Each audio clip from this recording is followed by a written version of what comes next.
ہمارے چینل کو سبسکرائب کریں اور بیل آئیکن کے بٹن کو دبائیں۔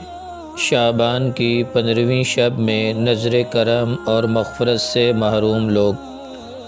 اللہ سبحانہ و تعالی شعبان کی 15ویں شب میں اپنے مخلوق کی طرف نظر رحمت فرما کر سب کی مغفرت فرما دیتے ہیں، سوائے درجہ ذیل اشخاص کے: شرک کرنے والا، ناحق قتل کرنے والا، دل میں کینہ رکھنے والا، بدکاری کرنے والی عورت، قطع تعلقی اور رشتہ توڑنے والا، شلوار تہبند وغیرہ ٹخنوں سے نیچے لٹکانے والا، والدین کا نافرمان، شراب پینے والا۔